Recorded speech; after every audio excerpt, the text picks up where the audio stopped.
Hi guys, I'm back. So, just like I promised, gagawa ulit tayo ng ring light. And this tutorial is made for everyone who wants their own ring light so they can achieve perfect selfies, food feast ba tawag doon, yung pictures sa pagkain, I don't know, and other better lighting effects, ganon. So, let's start with our first, let's start with our, what do you call this, materials. Let's start with our materials. So, first, tape, electric tape, color green yung nakuha ko.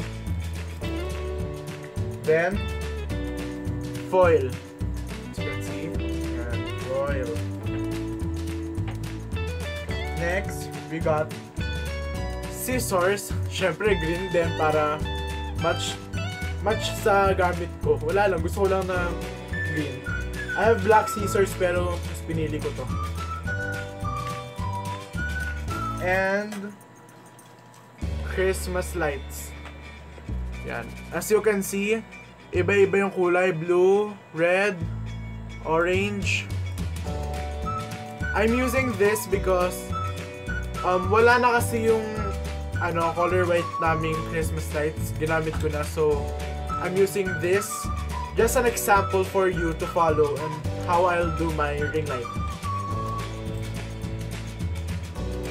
This thing, yung connector, this is a cable cord, I think. Basta pang siya ng mga cord, kunyari sa charger. Wait. Yung yung pag bumili ka ng bagong phone, siya yung nakapulupot sa mga charger, ganon. Yan. And lastly, the most important thing ay ang ating takip na electric fan. So, itong takip na to, yan, yan.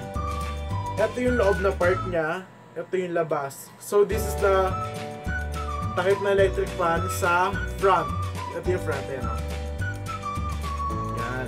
So, we're gonna use the back part of it para yung light natin, pag magre-reflect siya. And of course, wala na pala. So, we're done with the things. Now, let's proceed. So, first, tatakpan natin yung takip ng electric fan ng foil. So, in advance, ginawa ko na siya para hindi na kayo mahirapan. Yan. Ito lang naman yung kailangan natin part yung sa loob. Ang gagawin nyo dyan, guys, para matakpan nyo siya, kita nyo, puro tape, diba? Matakpan nyo siya ay, kukuha kayo ng foil, mga ganito lang kahaba, ganito lang kalaki. Pupunitin nyo yan, simula dyan, hanggang doon. Tapos, yun ang ipanlalagay nyo dito. Bali, part by part siya tatakpan. Hindi siya matatakpan ng isang buo eh. So yan. As you can see, it reflects the light. Nagre-reflect na siya. Now, after this, we're gonna need to do is to put the lights on. So, we're gonna need to put this here. Basta ko. Ayan. Siyempre, kailangan nyo hanapin yung dulo ng Christmas lights. At dahil organized ng mga Christmas lights namin, naka-roller sila. So, hindi na ako nahihirapan. Ito ang dulo. And yung dito sa may saksakan pang-connect sa ibang Christmas lights. So, ang kailangan natin gawin ay we need to get tape. Huwag lang masyadong mahaba. Yung tama lang. Ganyan. Itong tape lang. And siguro mga 1 inch to. 1.5. Tapos, dito tape natin siya. So, ito, diba? Ito yung Christmas light, yung dulo. Itong part na to. Ayan. Kailangan mo siya lagyan ng tape. Tapos, tsaka mo naman yung shade dikit dito.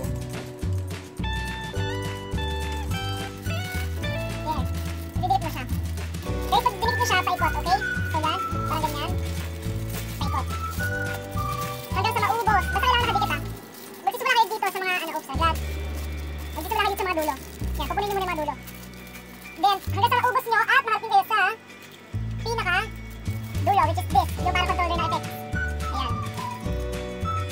ito pala, nakasulat yung effect. Ewan ko kung kailan mababasa. Hindi ko alam.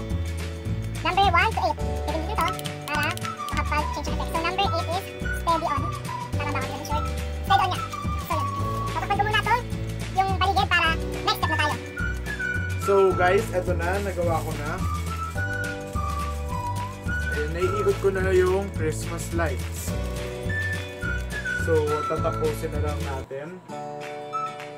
Yan. So, may natira pa ako para makita nyo.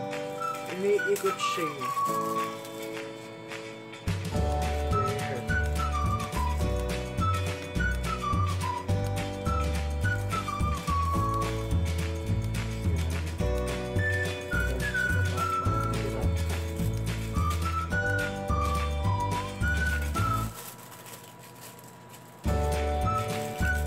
So here it is. Tapos na po ang ating ring light. So, ang point na sinasabi ko sa inyo na ito, kailangan natin siya para just in case gusto nyo i-decorate ito sa mga bagay-bagay katulad ng sabihin natin pader or kailangan yung hook tapos gusto nyo siya isabit.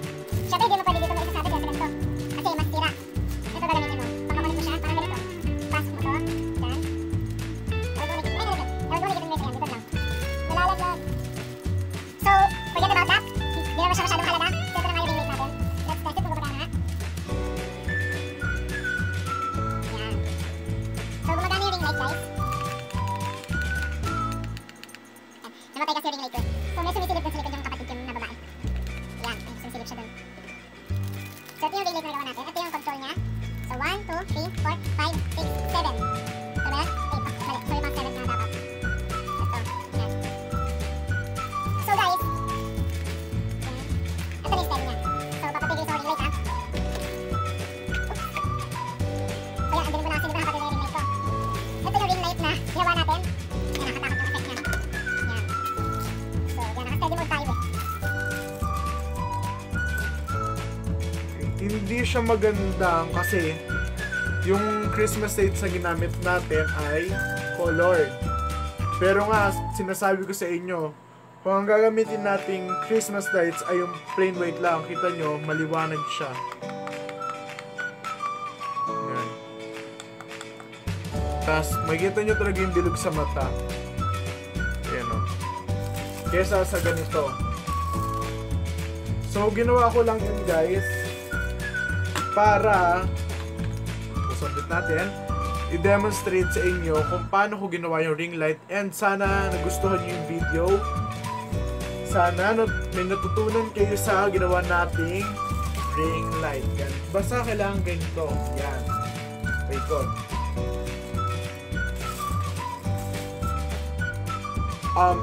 Kung may gusto pa kayong paggawa challenge sa akin, or kung may gusto kayong malaman na DIY, please comment on the comment box below. Then, ayun siya sumisilap. Please click subscribe button. Tsaka, i-on nyo yung notification bell nyo para makita nyo agad kung nag-post ba agad ako or kung may bago ba akong video. And please share this video to your friends, family, relatives, kung ano man yan. Please share my video, okay? So, dito natatapos yung video natin. Yan. Dito nagtatapos yung video natin, and so guys, nakalimutan ko, I just want to thank kay Lugay for my hair. Yan. Naka-braids yan. Nagulo na lang kasi galing pa ako ng school tapos kung saan pa ako nagsusuot. Yan, medyo sumabit siya. Pero di naman halata, maganda naman eh. So thank you kay Lugay. so bye guys, thank you.